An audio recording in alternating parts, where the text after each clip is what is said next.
معبود نہیں سوا وہی ہو کر رہا اور وہی ہو کر رہے گا، ریت کے ذروں، آسماں کے ستاروں، درختوں کے پتوں، بلکہ کائنات کی ایک ایک چیز سے بڑھ کر درود و سلام ہو ہم سب کے پیارے آقا و مولا امام الانبیاء سید الانبیاء حبیب کبریا معصوم آمنہ احمد مجتبیٰ جناب حضرت محمد مصطفیٰ صلی اللہ علیہ وسلم پر، آپ کی پاکیزہ آل پر، آپ کے صحابہ پر، اور قیامت تک آپ سے پیار کرنے والوں پر اللہ جل وعلا کی کروڑوں رحمتوں کا نزول ہوتا رہے۔ حضرات گرامی، قرآن پاک میں اللہ تعالیٰ نے ارشاد فرمایا واللہ یختص برحمتہ من یشاء، کہ اللہ تعالیٰ نے کچھ بندے خاص کر لیے ہیں اپنی رحمت کے لیے۔ ویسے تو اللہ تعالیٰ کی سب پر رحمت ہے، اگر رحمت نہ ہوتی تو آج شاید کوئی بھی نہ بچتا۔ یہ تو اس کی کرم نوازیاں ہیں کہ اس نے مجھے آپ کو سلامت رکھا ہوا ہے حضور کے صدقے سے۔ جی رحمت برستی ہے تو کافروں پر بھی برستی ہے۔ ساری دنیا میں اللہ تعالیٰ کی رحمت ہی کی وجہ سے سب کے چہرے سلامت ہیں۔ تو یہاں قرآن پاک میں فرمایا واللہ یختص برحمتہ من یشاء، کچھ ایسے بندے ہیں جن کو اللہ تعالیٰ خاص کر لیتا ہے اپنی رحمت کے لیے۔ وہ لوگ کون سے ہوتے ہیں؟ وہ حضور غوث پاک رضی اللہ تعالیٰ عنہ جیسے ہوتے ہیں، وہ داتا علی حجویری رضی اللہ تعالیٰ عنہ جیسے ہیں، اور امام احمد رضا خان فاضل بریلوی جیسے ہوتے ہیں، اور مولانا خادم حسین رضوی جیسے ہوتے ہیں۔ کچھ لوگ ایسے ہوتے ہیں جن کو اللہ تعالیٰ اپنی رحمت کے لیے چن لیتا ہے، خاص کر لیتا ہے۔ بڑے بڑے اولیاء آئے، بہت بڑے فقہائے کرام آئے، اولیاء آئے، بڑے بڑے اپنے وقت کے اندر بڑے بڑے انہوں نے کام کیے، سر انجام دیے، لیکن اعلیٰ حضرت عظیم البرکت فرماتے ہیں کہ سورج اگلوں کے چمکتے تھے چمک کر ڈوبے، جو عروج پہ پہنچتا ہے وہ زوال بھی اس کو آتا ہے۔ ہر چیز جو عروج پہ پہنچتی ہے ایک نہ ایک دن اس کو زوال بھی آتا ہے۔ زوال عروج پہ پہنچتا ہے، عروج زوال پہ، یہ تو ایک قاعدہ ہے، ہر چیز آنی ہے۔ تو اعلیٰ حضرت فرماتے ہیں کہ سورج اگلوں کے بھی چمکتے تھے چمک کر ڈوبے، یعنی پہلے بھی اولیاء اللہ آئے، وہ بھی سورج کی طرح تھے، چمکتے تھے، لیکن وقت کے ساتھ ساتھ وہ بھلا دیے گئے۔ لیکن فرمایا افق کے نور پہ ہے مہر ہمیشہ تیرا۔ اعلیٰ حضرت فرماتے ہیں حضور غوث پاک رضی اللہ تعالیٰ عنہ کے بارے میں کہ اے میرے غوث، پہلے بھی ولی اللہ کے آئے، وہ چمکتے تھے، چمک کر ڈوب گئے، لیکن قیامت تک اللہ تعالیٰ نے آپ کو ایسا سورج بنایا ہے، قیامت تک لوگ آپ سے روشنی حاصل کرتے رہیں گے۔ یہ اعلیٰ حضرت عظیم البرکت نے جو حضور غوث پاک رضی اللہ تعالیٰ عنہ کے بارے میں منقبتیں لکھی، اور اگر انہی کا ایک ایک شعر کا میں کہتا ہوں ترجمہ کیا جائے تو پورا سال اعلیٰ حضرت کے شعروں کا ترجمہ ہی کیا جائے۔ سارے اقطاب جہاں کرتے ہیں کعبے کا طواف، ہاں جی، سارے جاتے ہیں کعبے کا طواف کرنے کے لیے، لیکن اعلیٰ حضرت کیا فرماتے ہیں؟ کعبہ کرتا ہے طواف درے والا تیرا۔ سارے کرتے ہیں جا کے بیت اللہ کا طواف کرتے ہیں، اور حضور غوث پاک رضی اللہ تعالیٰ عنہ کے در انور کا کعبہ بھی طواف کرتا ہے۔ اب لوگوں کی سمجھ میں کیسے سمجھایا جائے کہ لوگ تو یہ کہیں گے کہ جناب کعبہ کدھر اور شیخ عبد القادر کدھر، تم کعبے کو حضور غوث پاک کے ساتھ تشبیہ دے رہے ہو، یہ اعلیٰ حضرت نے کفر لکھ دیا۔ تو پھر مشکات شریف کے اندر حدیث پاک موجود ہے، کریم آقا علیہ الصلوۃ والسلام طواف کرتے ہوئے ایک مرتبہ حضور نے بیت اللہ شریف کی طرف دیکھا، اور دیکھ کر فرمایا کہ اللہ تعالیٰ نے تمہیں بڑی عظمتیں دی ہیں، بڑی شانیں دی ہیں، بڑی رفعتیں دی ہیں، وہ یہ کہ اگر کوئی تیری طرف دیکھتا ہے تو اس کے زندگی کے سارے گناہ معاف ہو جاتے ہیں، لیکن فرمایا تیری شانیں ساری ایک طرف، تیری بلندیاں، تیرا مقام ایک طرف، لیکن میرے امتی کے خون کا قطرہ ایک طرف۔ یہ سرکار صلی اللہ علیہ وسلم کی حدیث پاک ہے. ایک عام امتی کے خون کا قطرہ بیت اللہ سے افضل ہے، تو پھر کعبہ کیوں نہ حضور سے پاک کا طواف کرتا ہوگا؟ اعلیٰ حضرت یہاں لے کے ہیں سارے اقطاب جہاں کرتے ہیں کعبے کا طواف، کعبہ کرتا ہے طواف در والا تیرا. جی جب اعلیٰ حضرت جب حضور سے پاک رضی اللہ تعالیٰ عنہ کا قافلہ جو ہے بیت اللہ شریف کو پہنچا تو دل میں حسرت تھی کہ میں بھی وہاں جاؤں. تو امی سے اجازت لی تو انہوں نے کہا بیٹا تم نے نہیں جانا. لیکن جب آپ کا قافلہ روانہ ہو گیا تو آپ نے بیت اللہ کی طرف دیکھا. کیا دیکھتے ہیں کہ بیت اللہ سامنے آ گیا. اس کو اعلیٰ حضرت اپنے شعر کے سامنے لے کر آئے ہیں کہ کعبہ کرتا ہے طواف در والا تیرا. یہ اعلیٰ حضرت نے حضور غوث پاک رضی اللہ تعالیٰ عنہ کی یہ شان بیان فرمائی ہے کہ اللہ تعالیٰ نے بڑا کمال دیا تھا حضور غوث پاک رضی اللہ تعالیٰ عنہ. اور آپ مادرزاد ولی پہلے جتنے بھی آپ حالات واقعات آپ سنتے رہتے ہیں، سن چکے ہیں کہ آپ کی والدہ کا کیا مقام تھا، والد کا کیا مقام تھا، نانا جان کا کیا مقام تھا. جی آپ کے کوئی دروازے پر آتا تھا تو جو ہے وہ کچھ لوگ خاص ہوتے ہیں جو قرآن پاک کی آیت میں نے پڑھی کہ کچھ اللہ تعالیٰ ان کو خاص کر لیتا ہے. کچھ آپ کے خاص ہیں جن کی بات آپ بڑی توجہ کے ساتھ سنتے ہیں، کچھ آپ کے خاص نہیں ہیں جی جو ہمارے ساتھ رہتے ہیں جی. اور کوئی 1 سال بعد ہمیں ملنے آتا ہے یا 3 مہینوں کے بعد آتا ہے یا ہفتے بعد آتا ہے، جو سارا دن سارے ساتھ رہتا ہے ہم اس کی زیادہ بات سنیں گے کہ جو دور سے آتا ہے جی اور اتنے دنوں کے بعد آ کے ملتا ہے اس کی زیادہ سنیں گے. صاف ظاہر ہے جو قریب رہتا ہے اس کی بات سنیں گے، اس کو ٹائم بھی زیادہ دیں گے کیونکہ وہ رہتا ہی ہر وقت ساتھ ہے. تو کچھ اللہ تعالیٰ کی رحمت اس لیے خاص ہیں کہ کچھ اللہ تعالیٰ کے خاص بندے ہیں. کچھ تو باہر نکل جاتے ہیں، کوئی کاروبار میں لگا ہوا ہے، کوئی کسی چیز میں لگا ہوا ہے، کوئی کسی چیز میں. اس نے تو آنا ہے ہفتے بعد، مہینوں بعد آنا ہے. کسی نے جو ہے وہ کوئی دن میں 1 مرتبہ کہتا ہے مجھے ٹائم ملا تو 1 مرتبہ آ گیا نماز پڑھنے کے لیے. کوئی ہفتے بعد جمعہ پڑھنے کے لیے آ جاتا ہے، اور کوئی جمعہ نہیں پڑھتے تو وہ سال بعد کہتے ہیں چلو عید ہے عید پڑھ لیں. تو کوئی سالوں بعد آتا ہے، کوئی ہفتوں بعد آتا ہے. تو پھر کس کی زیادہ سنی جائے گی؟ جو رہتے ہی اللہ تعالیٰ کے زیادہ قریب ہے. واللہ یختص برحمتہ من یشاء. جو اللہ تعالیٰ کے قریب ہوتا ہے، جو اللہ تعالیٰ کے نزدیک ہوتا ہے، پھر بات بھی اسی کی سنی جاتی ہے. حضور غوث پاک رضی اللہ تعالیٰ عنہ آپ بیٹھے ہوئے تھے کہ ایک عورت آئی اور آ کر عرض کرنے لگی حضور اللہ تعالیٰ نے مجھے 6 بیٹیاں عنایت فرمائی ہیں اور آپ دعا کریں کہ اللہ تعالیٰ مجھے بیٹا عطا فرمائے. اور جو ہے وہ میری ساس اور سسر وہ مجھے تانے دیتے ہیں کہ اس مرتبہ بھی اگر بیٹی ہوئی تو تمہیں طلاق دے دیں گے. اب حضور سے پاک رضی اللہ تعالیٰ بیٹا کون دیتا ہے؟ اللہ تعالیٰ دیتا ہے.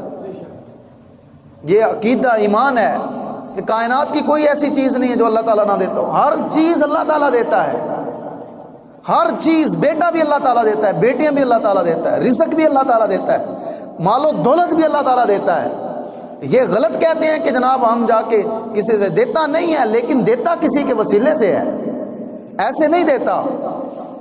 جب وہ عورت آئی اور کہنے لگی حضور آپ دعا کریں اللہ تعالیٰ سے کہ اللہ تعالیٰ مجھے بیٹا عطا فرمائے، تو آپ نے پھر کیا کیا؟ آپ نے مصلی بچھایا. اللہ تعالیٰ کے ولیوں کے پاس جو ہوتا ہے وہ ہتھیار ان کا مصلی ہوتا ہے، جہاں سے اللہ تعالیٰ کے قریب ہوتے ہیں.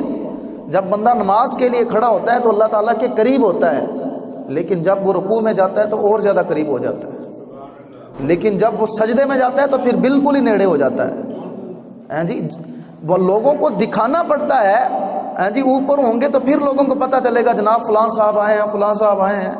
لیکن اللہ تعالیٰ کو اللہ تعالیٰ کے نزدیک ہونے کے لیے کیا ہے؟ جتنا جھکو گے اتنا اس کے قریب ہو جاؤ گے، جتنا جھکتے جاؤ گے اتنا اس کے نیڑے ہوتے جاؤ گے.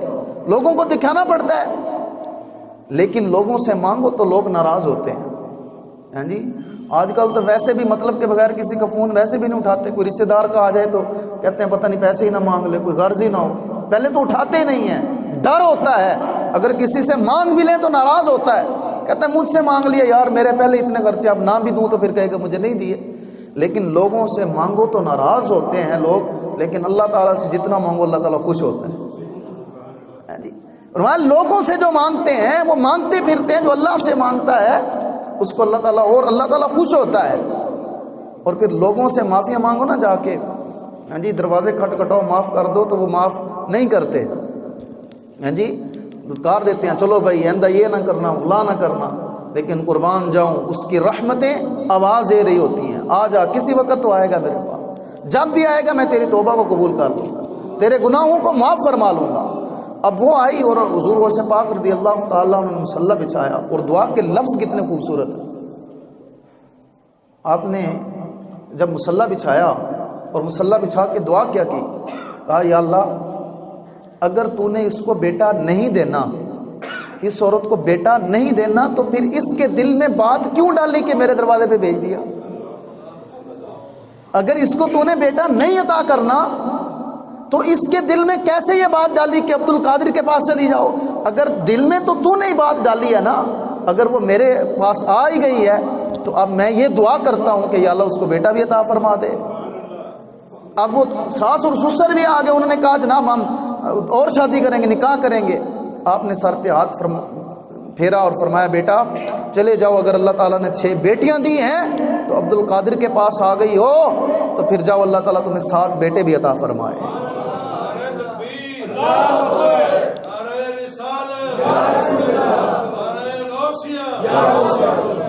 یہ حضور غوث پاک رضی اللہ تعالیٰ عنہ ہے۔ جو اللہ تعالیٰ کے جتنا قریب، جو بندہ جس کے جتنا قریب ہوگا، یہ تو ایک دنیا کی مثال ہے کہ ہم کسی کو پاس جاتے ہیں، کوئی بڑا ہو، MNA یا MP ہو یا افسر ہو، کوئی جو اس کے قریب ہوگا ہم اس کو تلاش کرتے ہیں کہ جناب پہلے ان نال گل کرو، وہی ہم سے وہاں تک ملوا سکتا ہے۔ تو ڈائریکٹ اللہ تعالیٰ سے ملنے کے لیے بھی تو کسی کے سہارے کی ضرورت ہے نا۔ تو وہ اللہ کے ولی ہیں حضور غوث پاک رضی اللہ تعالی عنہ۔ آپ بیٹھے ہوئے تھے اور آپ کا جو مجمع ہوتا تھا اور آپ بیان فرماتے تھے حضور غوث پاک، اور آپ یہ ہسٹری اٹھا کے دیکھ لیں کتابوں کو، کوئی بھی جتنے اس وقت کے علماء صلحاء تھے وہ یہ نہیں لکھا ہوا کہ آپ کی خانقاہ کے پاس جایا کرتے تھے، آپ کے ڈیرے پہ جایا کرتے، نہیں، بلکہ وہ آپ کے مدرسے میں جایا کرتے تھے۔ آپ کی خان کا ڈیرا نہیں تھا، آپ مدرسے میں تھے اور پڑھاتے تھے، مدرسے کے اندر سبق پڑھاتے تھے، اسباق پڑھاتے تھے۔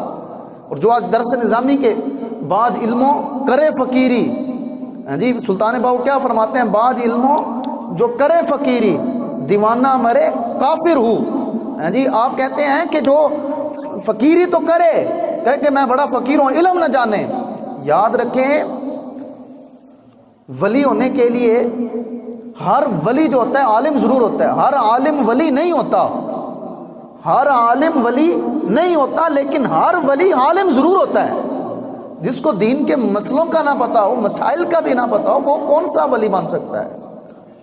جس نے سنت کے جناب اسٹیجوں پر بھی نعرے لگتے ہیں ہم بڑے عاشق رسول ہیں اور غلامی رسول میں موت بھی قبول ہے، بڑے بڑے دعوے کیے جاتے ہیں، اور پیر صاحب کہتے ہیں کہ ہم عاشق رسول ہیں اور جنت کے ٹکٹ بھی دیتے ہیں، اور داڑھی بھی نہیں ہوتی ان کی۔ تو جو بندہ اس کا تھوڑی سی یہ جو حضور کی سنت ہے اس کا وزن نہیں اٹھا سکتا، وہ پوری امت کا وزن کیسے اٹھا سکتا ہے؟ وہ اپنے مریدوں کا کیسے وزن اٹھا سکتا ہے اور کہتا ہے میں جنت میں لے جاؤں گا؟ یہ کون سی بات ہے؟ داڑھی اس نے رکھی نہیں ہوئی اور نعت اور منبر پر بیٹھے ہوئے ہیں بڑے بڑے پیر اور بڑے بڑے لوگ، کہتے ہیں جناب داڑھی، اور ٹھیکہ یہ اٹھایا ہوتا ہے کہ جناب ہم پوری امت کے ترجمان ہیں، نعرے لگا رہے ہوتے ہیں غلامی رسول میں یہ بھی کر دیں گے وہ بھی کر دیں گے، ہم فلاں کو گستاخ کو یہ کر دیں گے۔ بھائی چھوٹی سی سنت آپ سے نہیں سجائی گئی، اس کا وزن تم نہیں اٹھا سکتے ہو تو پوری امت کا اپنے مریدوں کا وزن کس طرح اٹھا کے جنت میں چلے جاؤ؟ حضور غوث پاک رضی اللہ تعالیٰ عنہ جب بھی ذکر آیا تو آپ کے مدرسے کا آیا ہے، یہ نہیں کہ آپ نے جو ہے وہ علم نہیں، آپ علم۔ اور پھر جو سال شروع ہوتا ہے نا ہمارے مدرسوں کے اندر جب پڑھتے ہیں تو استادوں کو اسباق دیے جاتے ہیں، اسکولوں کے اندر بھی اس طرح ہوتا ہے کہ تم نے یہ فلاں پیریڈ پڑھانا ہے، اردو پڑھانا ہے، تم نے اسلامیات کا پڑھانا ہے، تم نے بخاری شریف پڑھانی ہے، تم نے ترمذی شریف پڑھانی ہے، ہاں جی فقہ پڑھانی ہے، نحو پڑھانی ہے، حدیث شریف، علیحدہ علیحدہ پیریڈ دیے جاتے ہیں۔ تو حضور غوث پاک رضی اللہ تعالیٰ عنہ کو جو مدرسہ تھا، آپ کے جو استاذ تھے، آپ کیا فرماتے تھے؟ آپ فرماتے تھے ٹھیک ہے، آپ کون سے اسباق کو لیا کرتے تھے؟ ایک ہفتے میں 3 دن عشاء کے بعد حضور غوث پاک کی محفل ہوا کرتی جہاں بیان کیا کرتے تھے، اور جو آپ اسباق کیا پڑھاتے تھے؟ آپ فرماتے تھے جو آپ اس طرح کرو، جو لائق شاگرد ہیں وہ سارے آپ رکھ لو، جو نالائق شاگرد ہیں وہ سارے مجھے دے دو۔ یہ حضور سے ایک لائق طالب علم کو پڑھا دینا کون سی بڑی بات ہے؟ بات تو اس کی ہے جس کو آتے ہی کچھ نہ، اس کو پڑھائیں پھر کمال ہے۔ ایک پڑھا لکھا ہے اس کو آپ پڑھائیں گے، اس کو کھڑا کریں گے، وہ تو بول لے گا، وہ تو سارا کچھ کر لے گا۔ مزہ تو تب ہے کہ ایک کو کچھ آتا ہی نہ ہو، اس کو آپ جو ہے وہ اس قابل بنائیں۔ حضور غوث پاک رضی اللہ تعالیٰ عنہ اس کو آگے لے کے آتے تھے جو بالکل نکما ہوتا تھا، اور پھر اس کو پھر حضور غوث پاک رضی اللہ تعالیٰ، سبحان اللہ، پھر آپ کی کیا بات ہوتی۔ ایک مجمع میں 70 ہزار لوگ بیٹھے ہوتے تھے، اور پھر جب آپ 5000 حضور غوث پاک رضی اللہ تعالیٰ عنہ کے ہاتھ 5000 یہودیوں نے، عیسائیوں نے کلمہ پڑھا، مسلمان 5000۔ یہ نہیں ہے کہ آج کروڑوں میں بات پہنچ گئی ہے، لاکھوں میں، تو آپ یہ سوچیں گے کہ جو ہے وہ 5000 تو کوئی چیز ہی نہیں ہے۔ اس وقت کے جی جب آبادیاں تھوڑی ہوتی تھی، جہاں جہاں تک حضور غوث پاک کا نام پہنچتا تھا وہ لوگ آتے تھے اور حضور غوث پاک کے ہاتھ پہ کلمہ پڑھ لیتے، اور آپ کے لاکھوں لوگ جنہوں نے توبہ کی، آپ کی مجلس جو لگی ہوتی تھی، ہم تو بیان کرتے ہیں، واز کرتے ہیں، لیکن حضور غوث پاک رضی اللہ تعالیٰ عنہ جو بیان فرمایا کرتے تھے، بیان کے بعد 50 آدمی ادھر سے کھڑے ہو گئے، جناب میں شرابی تھا، آپ کا بیان سنے، آج کے بعد شراب نہیں پیوں۔ جی 20 لوگ ادھر سے کھڑے ہو جاتے تھے، جناب میں جواری تھا، جوئے کھیلتا تھا، میں فلاں کام میں تھا، آپ کا بیان سنا ہے، آج کے بعد میں توبہ کرتا ہوں، آج کے بعد میں جو ہے وہ یہ نہیں کروں گا۔ حضور غوث پاک رضی اللہ تعالیٰ عنہ جب آپ وہاں پہ، اور ہر مجلس میں 10 15 20 جنازے اٹھا کرتے تھے، جب آپ اللہ تعالیٰ کے خوف کی بات کیا کرتے تھے، جب آپ تذکرہ کیا کرتے تھے، حضور نبی رحمت صلی اللہ علیہ وسلم کے حسن و جمال کا تذکرہ کیا کرتے تھے، آپ بیان نہیں فرماتے تھے، تو سرکار خواب میں تشریف لائے، فرمایا کہ جو ہے اے میرے بیٹے تو کیوں نہیں کرتا بیان؟ عرض کیا حضور لوگ یہاں اجمی ہیں، زبان عربی ہے، اور میں کیسے بیان کروں؟ فرمایا اپنا منہ کھولو۔ جب اپنا منہ کھولا تو سرکار صلی اللہ علیہ وسلم نے 7 مرتبہ اپنا آب دان شریف حضور غوث پاک رضی اللہ تعالیٰ عنہ کے منہ میں اندر ڈالا، فرمایا لوگ تمہاری باتیں سنیں گے۔ اور پھر کہتے ہیں کہ میں عصر کا وقت ہوا تو مولا کائنات حضرت علی المرتضیٰ رضی اللہ تعالیٰ عنہ آ گئے۔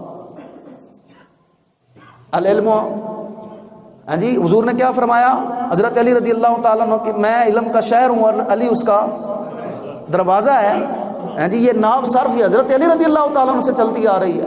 پھر حضرت علی رضی اللہ تعالیٰ عنہ آئے اور آ کر 6 مرتبہ اپنا آب دان شریف حضور غوث پاک رضی اللہ تعالیٰ عنہ کو عطا فرمایا۔ جب آپ نے کہا حضور 7ویں مرتبہ، تو کہا 7 مرتبہ تو حضور ڈال کے گئے ہیں، میں حضور کی برابری نہیں کر سکتا۔ یہ حضرت علی رضی اللہ۔ پھر آپ جب وہاں بیٹھ کر خطبہ دیا کرتے تھے جمعۃ المبارک کا، یا بیان فرمایا کرتے تھے، حضور غوث پاک رضی اللہ تعالیٰ عنہ 70 80 ہزار کا مجمع ہوتا تھا، اور جو پہلے شخص کو آواز آ رہی ہوتی تھی آخری شخص کو بھی ایسی آواز آ رہی ہوتی تھی۔ یہ کس کی برکت تھی؟ یہ حضور نبی رحمت صلی اللہ علیہ وسلم آپ کے آب دان شریف کی برکت تھی۔ اگر حضور غوث پاک کو یہ مقام ملا ہے تو یہ حضور کے در انور سے ملا ہے۔ جس کو جو بھی مقام ملا ہے وہ حضور کے صدقے سے ہی ملا ہے۔ حضور غوث پاک رضی اللہ تعالیٰ عنہ آپ بیان فرما رہے تھے، اور بیان فرماتے علی بن ہیتی آپ کا غلام تھا آپ کے ساتھ، تو وہ ایک کونے کے اندر، اور کبھی کبھی آپ وجد میں آ جایا کرتے حضور غوث پاک رضی اللہ تعالیٰ عنہ۔ ایک مرتبہ بیان فرما رہے اور وجد میں آئے تو ایسے دیکھا تو حضرت خضر علیہ السلام جا رہے تھے، اور ایسے ہی کہا کہ اے بنی اسرائیل کے نبی، تو نے بڑی بڑی محفل سنی ہے، آج آؤ نا حضور کے غلام کی محفل میں بھی حضور کی باتیں سنو۔ یہ حضور غوث پاک رضی اللہ تعالیٰ عنہ کو اللہ تعالیٰ نے وہ کمال و مرتبہ دیا تھا۔ علی بن ہیتی آپ بیٹھے ہوئے تھے اور مسجد کے ساتھ ٹیک لگا کے مجمع بیان کر رہے ہیں، سارے لوگ سن رہے ہیں، اور آپ جا کے جو ہے وہ علی بن ہیتی جو تھے وہ آپ کے مرید، وہ دیوار کے ساتھ ٹیک لگائی اور سو رہے ہیں، اور حضور غوث پاک رضی اللہ تعالیٰ عنہ بیان فرماتے ہوئے اٹھے اور وہاں جا کر ہاتھ باندھ کے ایسے کھڑے ہو گئے، اور حضور کی سرکار صلی اللہ علیہ وسلم کے آپ پر درود پاک کا نذرانہ شروع کر دیا، درود پاک پڑھتے رہے۔ ساری محفل حیران ہوگی کہ یہ ہو کیا گیا ہے حضور غوث پاک رضی اللہ تعالیٰ عنہ۔ جب کہتے ہیں وہ علی بن ہیتی کہتے ہیں جب اٹھے تو پھر حضور غوث پاک بھی روئے اور میں بھی رویا، تو کہتے ہیں ہمیں تو جرت نہ ہوئی کہ حضور غوث پاک سے پوچھیں کہ یہ کیا ہوا ہے، لیکن علی بن ہیتی سے ہم نے جا کے پوچھا کہ حضور بتاؤ یہ کیا کیفیت تھی؟ کہا حضور واز کرتے کرتے حضور نے مجھے سرکار کے روزے پر حاضری نصیب فرما دی، سرکار کا دیدار کروا دیا، اور جب میں دیدار کے اندر مگن تھا میں خواب میں دیکھ رہا تھا اور حضور غوث پاک سامنے دیکھ رہے ہیں، جو میں خواب میں دیکھ رہا تھا وہ حقیقتاً سامنے دیکھ رہے تھے، اس لیے ادب کے ساتھ کھڑے ہوئے تھے۔ یہ حضور غوث پاک رضی اللہ تعالیٰ عنہ کا مقام و مرتبہ ہے۔ اور آپ نے کیا فرمایا؟ تاجر آیا نا ایک اور عرض کرنے لگا حضور آج کھانا میرے پاس، میری دعوت نہیں قبول فرماتے، ساتھ ہی رونا شروع ہو گئے۔ بڑے معاملات تھے حضور غوث پاک رضی اللہ تعالیٰ عنہ۔ آپ کے مریدوں نے کہا حضور اگر اس کے پاس گئے تو بڑے معاملات ہیں۔ آپ نے فرمایا جو اتنا بڑا تاجر بغداد کا اور آ کے رو پڑا ہے تو کوئی نہ کوئی بات تو ہے۔ جب آپ اس کے گھر میں تشریف لے گئے دعوت کے لیے، جب اس نے دسترخوان بچھایا تو ایک ٹوکرا بھی ساتھ لے کر آیا۔ کیا تھا اس میں؟ اس کا ایک بیٹا تھا، اپاہج تھا۔ جی عرض کرنے لگا، رو پڑا کہ حضور سالوں بعد اللہ تعالیٰ نے مجھے اولاد دی ہے اور وہ بھی میرا بیٹا اپاہج ہے، اور کبھی کبھی میں سوچتا ہوں تو بڑا روتا ہوں کہ اتنے سالوں بعد اولاد ہوئی اور وہ بھی اس طرح کی اپاہج۔ تو حضور آپ کو اس لیے آپ کو دعوت دی ہے۔ تو حضور غوث پاک رضی اللہ تعالیٰ عنہ نے ایسے ہاتھ اٹھا کہا یا اللہ اگر یہ کام تو نے کیا ہے اور یہ نہیں کرنا تھا تو اس کے دل میں میری محبت کیوں ڈالی؟ اس کو کیوں کہا کہ عبد القادر کو یہاں لے آؤ؟ اگر عبد القادر یہاں آ گیا ہے تو پھر اس کو بھی شفا دے دے۔ وہ تاجر کہتا ہے میرے حضور غوث پاک رضی اللہ تعالیٰ عنہ کے ہاتھ بعد میں جو ہے واپس آئے، اللہ تعالیٰ نے میرے بیٹے کو پہلے شفا عطا فرما دی۔ یہ حضور غوث پاک رضی اللہ تعالیٰ عنہ۔ اور میں غیروں کی کتابوں سے، وہ میرے پاس حوالے پڑے ہیں کوئی دیکھنا چاہے، غیروں کی، اپنے تو مانتے ہی ہیں نا، اپنے کی تو دلیلوں کی ضرورت ہی نہیں ہوتی، غیروں کے جو غیر ہیں انہوں نے لکھا ہے اپنی کتابوں میں۔ جب حضور غوث پاک رضی اللہ تعالیٰ عنہ کا دھوبی فوت ہوا نا تو قبر کے اندر گیا، اس کا میں نام نہیں لینا چاہتا جس نے یہ لکھا ہے اپنی کتاب میں، وہ غیر ہے، اور اس نے کہا جناب جب آئے نا فرشتے پوچھنے کے لیے کہ من ربو کا ما دینوں کا، اس نے کہا جی میں تو کچھ نہیں جانتا، میں تو حضور غوث پاک کا دھوبی ہوں۔ ما دینوں کا، میں تو حضور غوث پاک کا دھوبی ہوں۔ تینوں سوال کیے چاروں تو یہی کہتا رہا۔ نے کہا بڑا عجیب ہے، اتنے میں حضور غوث پاک بھی تشریف لے آئے اور فرمانے لگے اس کو کیوں؟ کہا حضور یہ ہم ان کو پوچھتے ہیں کیا ہے ما دینوں کا، تیرا دین کیا ہے؟ من ربو کا، یہ کہتا ہے میں حضور غوث پاک کا دھوبی ہوں۔ تو کہا یہی تو آپ کو بتانا چاہتا ہے، یہی تو بتانا چاہتا ہے کہ میں حضور غوث پاک کا دھوبی ہوں، ان کا میں نوکر ہوں کہ جنہوں نے یہ فرمایا تھا کہ جو میرے مدرسے کے سامنے بھی گزر جائے، جو میرے مدرسے کے بھی سامنے بھی گزر جائے اس کے دل میں بھی اللہ تعالیٰ کا خوف پیدا ہوتا ہے۔ یہ تو میرے کپڑے دھوتا رہا ہے جی، اسی لیے تو میں کہہ رہا ہوں۔ انہوں نے کہا جناب ہم سوال نہیں پوچھتے جناب، چلے گئے۔ یہ حضور غوث پاک، یہ اپنی کتابوں نہیں غیروں کی کتابوں میں بھی۔ حضرت امام محمد بڑے جو ہے وہ فقی امام گزرے ہیں، حضرت امام ابو یوسف کے شاگرد ہیں حضرت امام محمد، اور امام اعظم کے بھی شاگرد ہیں۔ انہوں نے ایک بڑی خوبصورت بات کی، ان سے کسی نے آ کے مسئلہ پوچھا۔ مسئلہ کیا پوچھا؟ اس نے کہا حضور میں منڈی گیا تھا، ایک پیٹی لے کر آیا ہوں سیبوں کی، تو اس میں سے کچھ سیب خراب ہیں اور کچھ صحیح ہیں، تو آپ کی فقہ کیا کہتی ہے، شریعت کیا کہتی ہے کہ کیا میں وہ جو گلے سڑے ہیں وہ واپس کر رہا ہوں اور جو ہے وہ صحیح ہیں واپس لے آؤں کیونکہ پیٹی لے کر آیا ہوں؟ تو آپ نے فرمایا کہ شریعت یہ کہتی ہے کہ یا تو سارے تم رکھ لو، یہ سارے واپس کر دو۔ پیٹی بند شدہ تھی، یا تو دیکھ کے لے کے آتے۔ اب یہ ہے کہ اگر گلے سڑے نکلے ہیں کچھ میں، یا تو سارے واپس کر دو یا سارے رکھ لو۔ جب یہ بات ہوئی تو حضرت امام محمد نے مسئلہ بھی بتایا اور ساتھ رونا شروع بھی ہو گئے۔ نے کہا حضور مسئلہ بتایا تو رونا کیوں شروع ہو گئے؟ آپ نے فرمایا ایک بہت بڑا مسئلہ اور حل ہو گیا۔ کہا وہ کیسے؟ کہا جب کل قیامت کا دن ہوگا نا، اللہ تعالیٰ جو ولیوں کے ساتھ لوگ جڑے ہوئے ہیں وہ سارے اچھے تو نہیں ہیں، وہ سارے اچھے تو نہیں ہیں، کچھ برے بھی ہیں کچھ اچھے بھی ہیں۔ تو جب کل قیامت کا دن ہوگا اللہ تعالیٰ فرمائے گا جنت میں جاؤ، اب جو ولی کے مرید ہیں جن کے ساتھ نسبت جڑی ہوئی ہے وہ سارے ٹھیک تو نہیں ہیں، کچھ جو ہے وہ گندے ہوں گے کچھ اچھے ہوں گے۔ اب جب وہ جانے لگیں گے نا جنت کے اندر تو اللہ تعالیٰ کے ولی کھڑے ہو جائیں گے، وہ کہیں گے یا اللہ یا تو سب کو جنت میں بھیج دے یا سب کو جہنم میں بھیج دے۔ یا سب کو جنت عطا کر دے یا سب کو جہنم عطا کر دے. فرمایا جو نیک بندے ہیں ان کو اللہ تعالیٰ نے جہنم میں بھیجنا نہیں ہے. فرمایا کہ جنت کھلی ہے, چلو ان کے صدقے تم بھی جنت میں چلے جاؤ. کہا ایک مسئلہ بھی یہ سمجھ آ گیا, جو اللہ تعالیٰ کے ولیوں کے ساتھ جڑ جاتا ہے. حضور غوث پاک رضی اللہ تعالیٰ نے کیا فرمایا؟ فرمایا قیامت تک جو میرا مرید ہوگا, میرا نام بھی سن کے خوش ہوگا, فرمایا میں کل قیامت کے دن اس کی شفاعت فرماؤں گا, اس کو بھی جنت میں لے کے جاؤں گا. ہاں جی, تو ہے وہ غوث کے ہر غوث ہے شہدا تیرا. اعلیٰ حضرت فرماتے ہیں کہ حضور غوث پاک رضی اللہ تعالیٰ عنہ ہر وہ غوث ہے کہ قیامت تک جو بھی غوث آتا رہے گا وہ حضور غوث پاک کا غلام بھی آتا رہے گا. اللہ تعالیٰ ہم سب کو ولیوں کے ساتھ وابستگی کے ساتھ ان کا دامن جو ہے وہ پکڑنے کی توفیق عطا فرمائے. وآخر دعوانا الحمدللہ رب العالمین.